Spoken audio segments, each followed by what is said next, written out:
friend, this is Asif and once again welcome to my YouTube channel Education Hill. In this particular video, we are going to talk about two special type of epithelial tissue.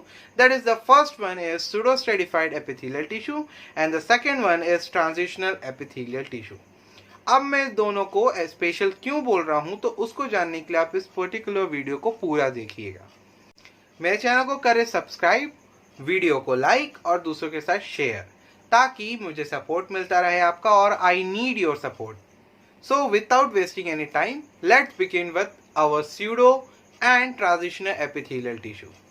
So what is this pseudostratified epithelial tissue actually means? यहाँ बिल्कुल घबराने की जरूरत नहीं है। अब इन पूरे word को हील करेंगे और पता करेंगे इसका मीनिंग है क्या। यहाँ पे यदि वर्ड को हील करेंगे तो हमको एक वर्ड मिलेगा सूडो, एक वर्ड मिलेगा स्ट्रेटिफाइड और एक दो वर्ड मिलेंगे होंगे एपिथेलियल टिश्यू, जो आप जानते ही हो क्या होता है। ठीक है, यहाँ सूडो का मतलब यदि जाने तो सूडो का मतलब होता है एक फॉल्स इंप्रेशन। ठीक है, किसी चीज का फॉल्स इंप्रेशन पड़ना। यहाँ स्ट्रेटिफाइड का मतलब होता है लेयर्स। यदि मैं आपको याद करवाऊं तो हमने स्ट्रेटिफाइड को कंपाउंड एपिथेलियल का एक सिनोनिम पढ़ा था, यानी कि कंपाउंड एपिथेलियल को स्ट्रेटिफाइड भी बोलते हैं। यानी कि हम इसको लेके चलते हैं मल्टीपल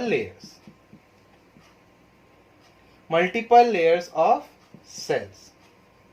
ठीक है, अब सूडो स्ट्रेटिफाइड एपिथेलियल टिश्यू का मतलब ये होता है कि ऐसे एपिथेलियल टिश्यू जिनमें मल्टीपल लेयर्स ऑफ सेल के एक फॉल्स इंप्रेशन पड़ता है जब इनको हम एक माइक्रोस्कोप की मदद से देखते हैं।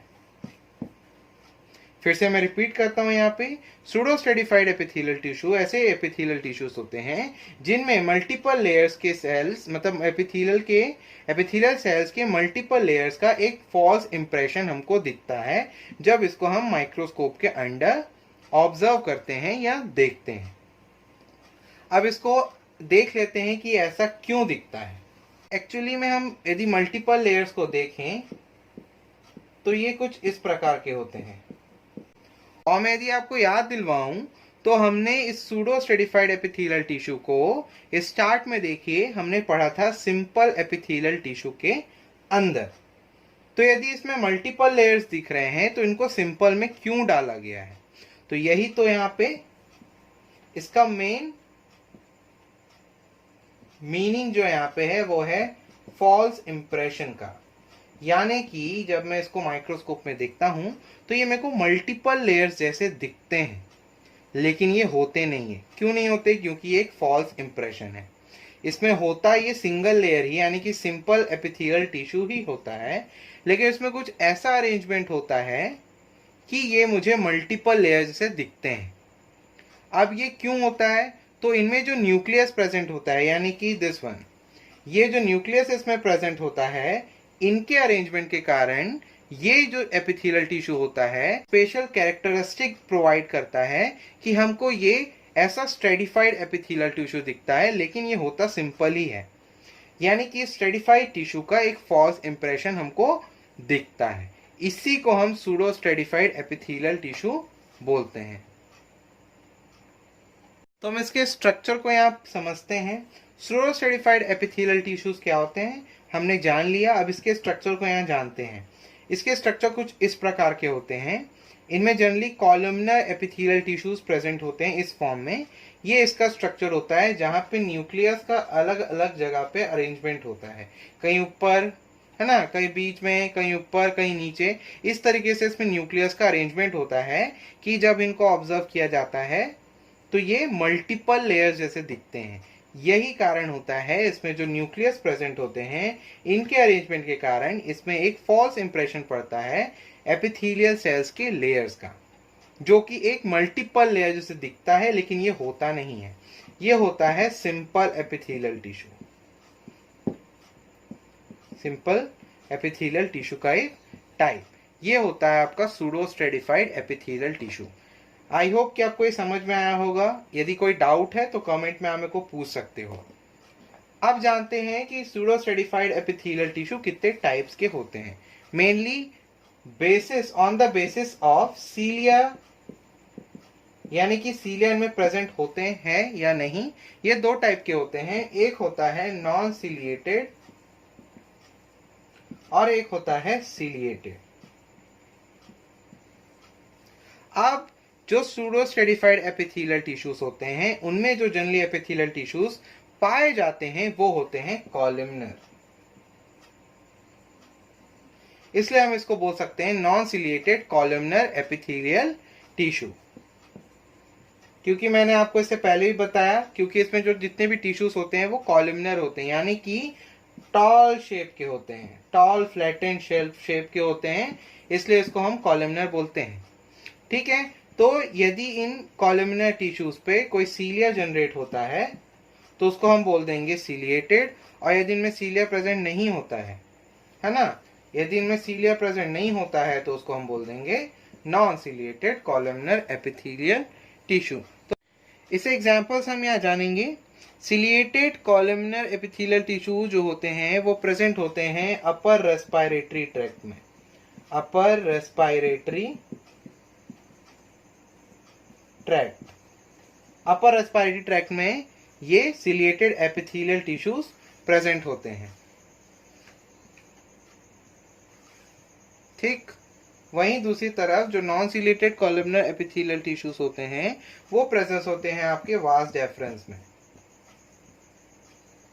ये इसका जस्ट एग्जांपल है लोकेशन के बारे में, चाहे तो आप इसको एग्जाम में लिख सकते हैं, जरूरी सब कुछ चीज को लिखना तो आप लिख सकते हो। तो I hope pseudo stratified epithelial tissue आपके लिए इजी हो गया होगा। अब जान लेते हैं ट्रांजिशनल एपिथेलियल टिश्यू के बारे में।